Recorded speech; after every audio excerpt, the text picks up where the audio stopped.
In this video, you'll see how to create weighted grading columns.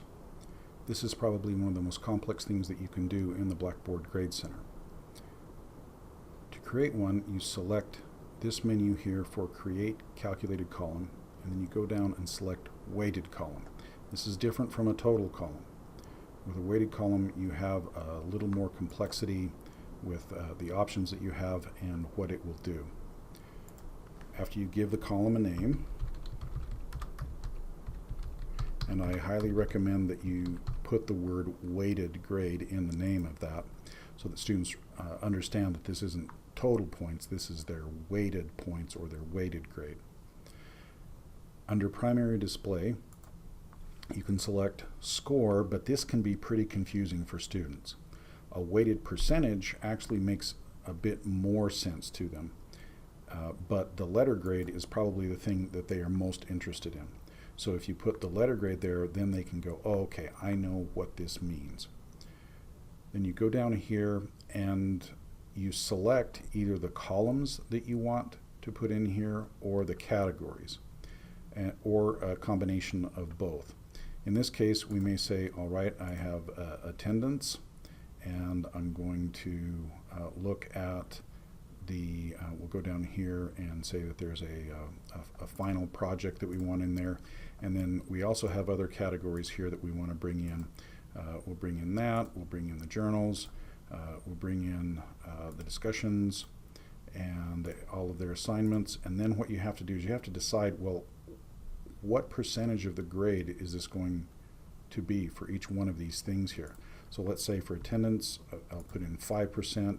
For that, I'll put in 5% of their total grade is going to be based on that. For this category, I want that to be 10%. For this, I'll say that that should be 15%. And you'll notice down here at the bottom, as I put these in, that the total weight continues to increase. So let's say for this one, I want that to be worth 40%. The quizzes are going to be worth another 25%. And now I've got a total weight of 100%.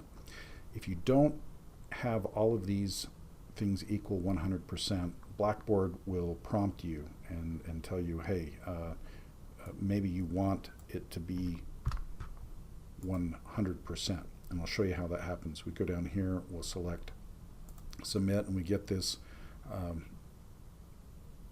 message that says the sum of the weights is not 100%. Continue. You say, oh, no, I've messed up. I wanted this to be 25%. And so now it's 100%, and Blackboard will be fine with it. You want to calculate this as a running total again so that students don't get caught by surprise at the end of the semester or think that they're failing until the end of the semester.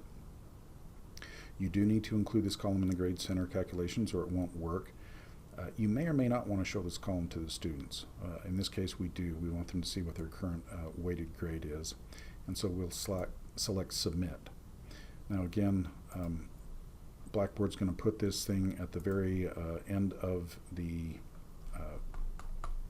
Grade Center. So we're gonna pull it up here to the top. We're going to put it right up at the very tippy top thing that students are going to see when they come into the course, because seeing your current grade is a big deal to students. So every time that they go into My Grades, that's what they're going to see at the very top.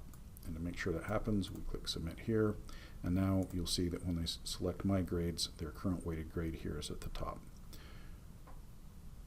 Now we've got that current weighted grade all set up. I think I want to make that the external grade column so that students will see that. And in this case, you'll see that the current grade here is, the grade is the same as the current total of points, but you'll notice up at the top here that this says up to 477 points, and this one, it says up to 13.3. And that's because of all of the weights that are being assigned to those things. And let me talk about this in just a little more detail. To edit this, you click on that option menu, select Edit Column Information, and there is a really important thing that you have to do down here when you are setting these things up. In this case, it says weight columns proportionally or equally. And If you have everything in that category worth the same number of points, it will not matter if you put proportionally or equally. So if all quizzes are worth 20 points and all journal entries are worth 5 points, then it won't matter. But if you don't have that, if you say, okay, I'm going to have one quiz worth 10 points and one quiz worth 100 points and another quiz worth 1,000 points, if you weight the columns proportionally, it takes all of those differences into account. But if you say equally, then what it does is it looks at the percentage that they got of those points. So if they got a